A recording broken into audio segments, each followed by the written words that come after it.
اسما نام ہے بہرحال. یہ اسما ایک دن رسول خدا مسجد میں تشریف فرما تھے اور مردوں کو جہاد کے لیے ابھار رہے تھے اور جہاد کی فضیلت اور یہ وہ. تو یہ اسما جو ہیں وہ پردے کے پیچھے سے رسول خدا سے خطاب کر کے کہتی ہیں کہ اے اللہ کے رسول، آپ نے تمام اہم چیزیں مردوں کے حوالے کر دیں. جمعہ و جماعت مردوں کے لیے، تشییع جنازہ مردوں کے لیے، عورتیں اس میں نہ جائیں یا عورتوں کے لیے جانا اتنا ریکمینڈڈ نہیں ہے وغیرہ وغیرہ، جہاد مردوں کے لیے. تو یہ سارا اجر و ثواب جو آپ بیان کریں اس کا مطلب ہے ہم سب کو محروم کر دیا آپ نے. مفہوم روایت عرض کر رہا ہوں. تو اس وقت اللہ کے رسول نے کہا تھا کہ جہاد المرأہ حسن التبعل، اچھی گھرداری، اچھی شوہرداری، یہ عورت کا جہاد ہے. یعنی جتنا اجر و ثواب ایک مرد اس میدان کارساز میں جا کر تیروں، تلواروں، نیزوں، برچھیوں، گرمیوں کو سہ کر زخموں سے لبریز ہو کر یا شہید ہو کر حاصل کر رہا ہے، عورت گھر کی چار دیواری میں بیٹھ کر وہ اجر و ثواب حاصل کر سکتی ہے. تو حسن تباؤل کے اوپر ابھارا گیا عورت کو، اگرچہ واجب قرار نہیں دیا گیا لیکن بالآخر ہائیلی ریکمینڈڈ اور مستحب قرار دیا گیا ہے عورت کے لیے کہ وہ اپنے بچوں کی، اپنے شوہر کی اور اپنے گھر والوں کی خدمت انجام دے. جہاد کا ثواب اس کے اوپر قرار دیا گیا ہے. تو مینیج کریں آپ بھی اپنے کاموں کو. گھر والوں کو ایسا نہیں کہ آپ کہیں جی سر نے کہا ہے یہ تقوی حاصل کرنے کا تو ہم تو چلے کمرے میں، تمہیں کچھ بنانا ہو تو تھوڑا سا میرے لیے بھی بنا لینا.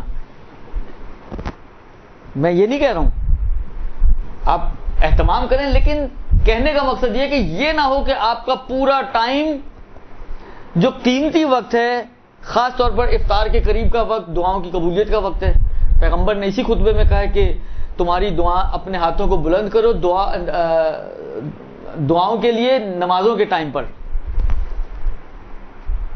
اور یہ دعاؤں کی مقبولیت کا وقت ہے، وہ دعاؤں کی مقبولیت کا وقت ہے.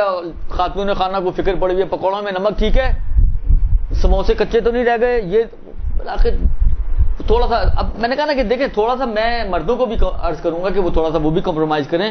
ضروری نہیں کہ ہر چیز جو ہے وہ چولہے سے اترتی ہوئی کھائی جائے. رمضان ہے، تھوڑا سا آپ کمپرومائز کریں کہ وہ تھوڑی دیر پہلے، مثلا آدھا گھنٹہ پہلے افطار کے ٹائم سے وہ افطاری تیار کر لے تاکہ وہ اس آدھے گھنٹے میں وہ بھی خدا سے تھوڑی سی راز و نیاز کر سکے. آپ بھی کریں، وہ بھی کریں. آپ لوگ لے کر بیٹھیں تو بچوں کو بھی لے کر بیٹھیں، بچوں کو بھی عادت پڑے. ہمیں جادو چاہیے بچوں کی تربیت کے لیے. دعائیں بتا دو، وظیفے بتا دو، کرنا کرانا کچھ نہیں ہم نے. آپ اجتماعی طور پر کوئی چھوٹا سا 10 منٹ کا ایسا ہی افطار سے پہلے کوئی پروگرام بنائیں کہ 10 منٹ آپ لوگ وہاں بیٹھیں افطار سے پہلے. مثلا انا انزلنا کی تلاوت کا ثواب ہے، سورہ قدر کی تلاوت کریں اجتماعی طور پر، فاتحہ پڑھیں، کوئی اگر ہمت حوصلہ حدیث کے ساتھ پڑھ لے، کوئی ملا کے کوئی ایک اجتماعی چھوٹا سا بچوں کے ساتھ ایک پلان کریں پروگرام. تو بچوں کو عادت ڈلے گی نا، ان بچوں کو پتہ چلے گا کہ افطار سے پہلے یہ بھی ہمیں کرنا ہے، اس کی کوئی اہمیت ہے جو ہمارے ماں اور باپ سب کچھ چھوڑ چھاڑ کے یہاں لے کر ہمیں بیٹھے ہیں. لہذا کوشش کریں. یا اسی طرح سحری کے ٹائم پہ خواتین کو کچن کو سمیٹنے اور ان سارے کاموں کی سے فرصت ہی نہیں ملتی، نماز شب بھی نکل جاتی ہے، نہ قرآن پڑھ پاتی ہیں نہ نماز شب پڑھ پاتی ہیں. تو تھوڑا سا آپ لوگ بھی اپنے کاموں کو مینیج کریں، بالکل سب کچھ نہ چھوڑ دیں. اور مردوں سے بھی گزارش یہی ہے کہ تھوڑا سا وہ بھی کمپرومائز کریں اور کوشش کریں کہ بالآخر اس مہینے کی جو برکتیں ہیں، جو رحمتیں ہیں، اس کی برکتیں صرف پکوڑے اور سموسے نہیں ہیں، رولز نہیں ہیں، اچھے اچھے کھانے اور مرغن کھانے نہیں ہیں. یہ تو شاید میڈیکلی اگر آپ دیکھیں گے تو نقصان ہی ہوگا، اس کا کوئی فائدہ اتنا نہیں ہوگا. تو اس کی برکتیں یہ نہیں ہیں. اس کی برکتیں اور اس کی رحمتیں وہی ہیں جو میں نے آپ کی خدمت میں عرض کیا کہ توبہ، استغفار، حصول تقوی، تزکیہ نفس. اس کی کوشش کرے انسان ان مہینوں میں زیادہ سے زیادہ قرآن پڑھے. چلتے پھرتے نماز میں پہلے بول چکا ہوں، میں زیادہ آپ کا وقت نہیں لینا چاہتا. مستحب نمازیں ہیں، چلتے پھرتے پڑھے.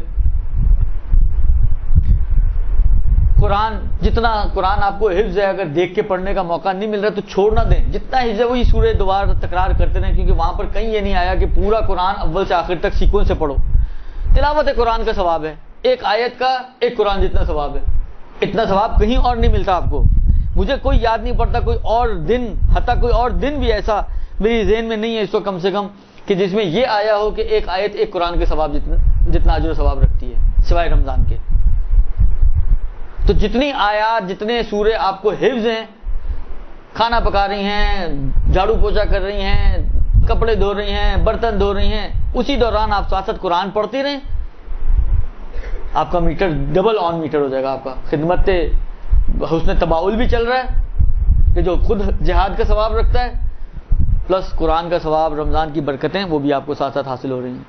تو اگر انسان کرنا چاہے تو بہت سے ایسے آپشنز نکل آتے ہیں کہ جس میں انسان کچھ چیزوں کو ساتھ ساتھ لے کر چل سکتا ہے اور اس رمضان المبارک سے بھرپور فائدہ اٹھا سکتا ہے. برحمتک یا ارحم الراحمین وصلی اللہ علی محمد وآلہ الطاہرین.